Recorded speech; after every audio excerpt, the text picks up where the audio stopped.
Good morning everyone! Happy Sunday! Magluluto ako ngayon ng ginataang hipo na may kalabasa. Tara, umpisahan na natin. Yan, naglagyan ko ng mantika. Lagyan natin ng bawang. Sabay na natin itong loyang turmeric.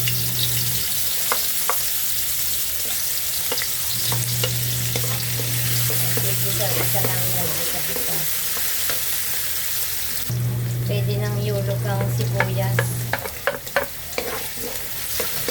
Gisa-gisa lang yan. Bawang, sibuyas, saka loyang turmeric. Mas masarap ang loyang turmeric, mas malapit sa gata.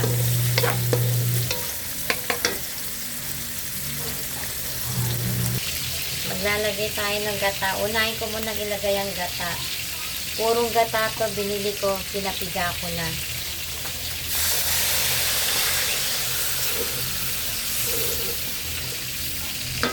Hintayin natin kumulo.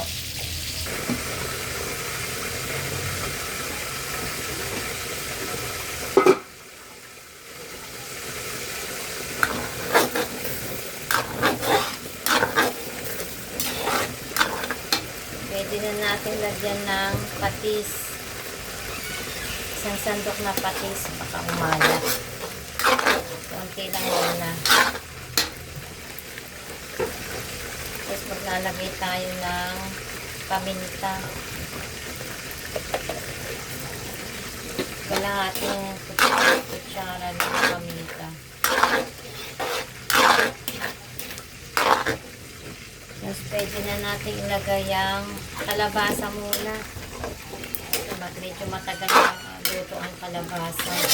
Yung hipon, madali lang maluto yan. Kalabasa na.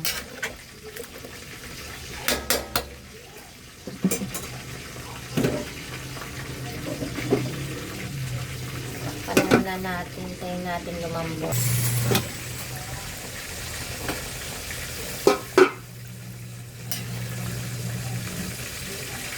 Malambot lang ang kalabasa. Pwede nang ilagay ang hipon. Dinagdagan ko lang to ng pangalawang gata. Kasi kanina sobrang lapot ng unang gata. Nagdagdagan ko ng pangalawang gata.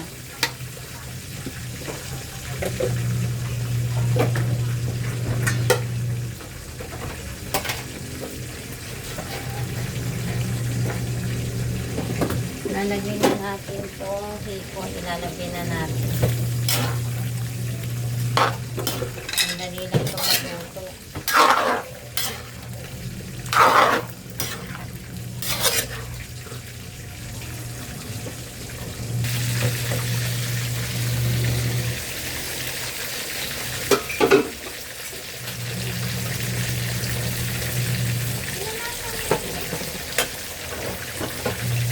Sasamahan ko ng tahong.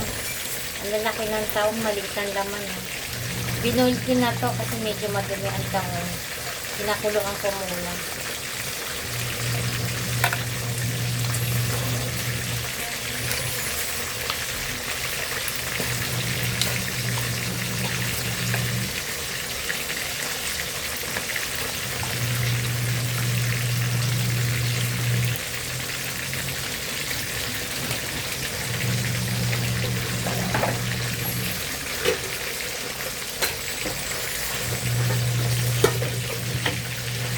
Kabilang kawali pritong tilapia. Pwede rin natin samahan ng malunggan.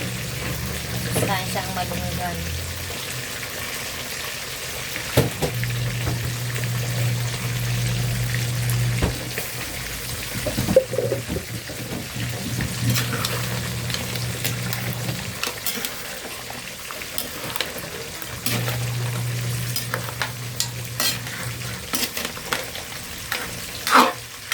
Kulo na lang to, pwede na yan. Pwede na to, guys. Alamin na natin.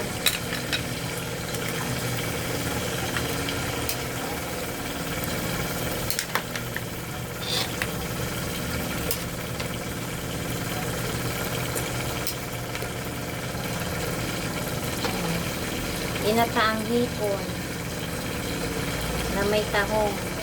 Kain tayo guys. Thank you for watching.